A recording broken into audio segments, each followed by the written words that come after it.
buys the power from these 4 wind turbines, it represents 9% of Burlington's total electricity portfolio.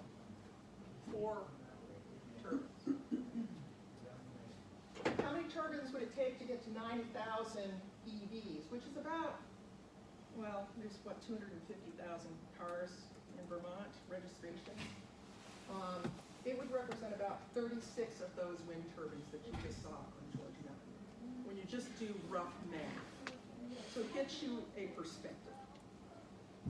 Of course, we want to be generating those or plugging in and at nighttime when we don't have the demand, if you will. So I'm going to now go into, and really at this really high level, how 3 Vermont communities are making strides. Visualize density. Visualize how you're getting this done, and how we could start to or continue reversing sprawl. And so I'm gonna, I think the big vision is really important to keep in mind at all times. What your vision is. What is your vision for your community? You roll up your sleeves. You take a peek. You take stock. And what assets do you have? What opportunities do you have? And then envision that land use, housing, that transportation functioning from the most basic way. And where are those obstacles? It ends up, if you do operate at that level, you end up with a smart community.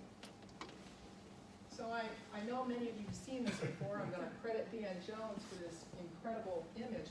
But this is not unusual from any New England downtown. This is the amount of, the red is the amount of surface parking in downtown Montpelier. Off-street surface parking. Off-street surface parking, okay. So this is just amazing. And you probably, if you go into almost any downtown in Vermont, in New England, you see the same thing.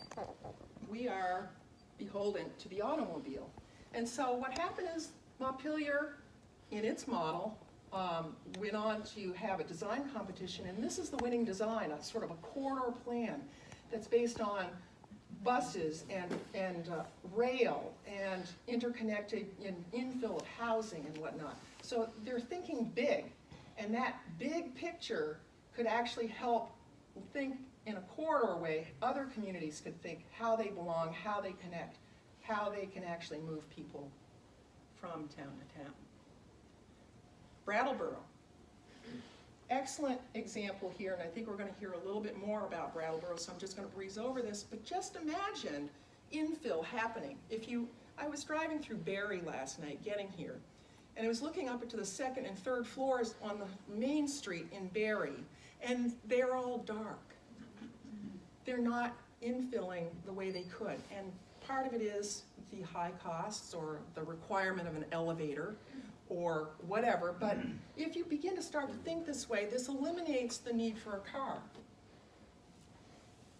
In White River Junction, they have a great thing going. They're actually doing things in White River Junction. And I must give credit of these slides to Julie Campoli. I wanted her to come and speak with these other 2 great people, so I didn't have to. She says, I can't make it. So I said, well, at least let me borrow a couple of your slides. So I'm going to credit her, and her credit is on the end of this. So you think, this might not be a 10-minute walking zone for everybody, but just imagine how you can just roll up your sleeves in your community and think, wow, okay, where are the restaurants?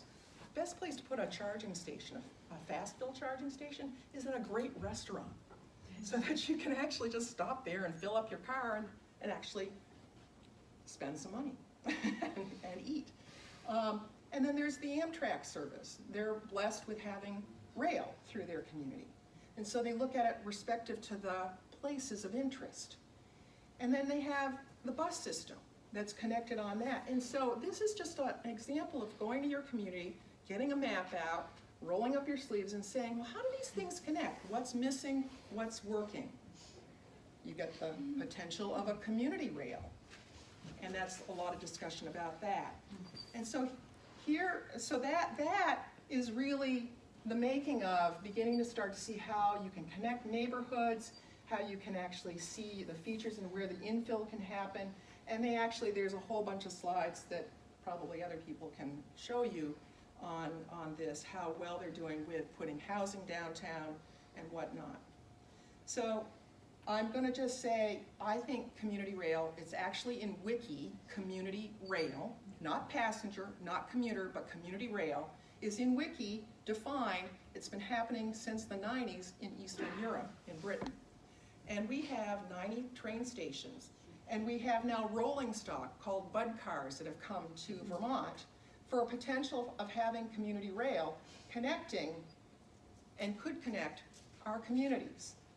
And this is, the legislators last Wednesday just had a little tour right in back of, right on near Taylor Street in Montpelier, taking a look. And just quickly, how am I doing on time?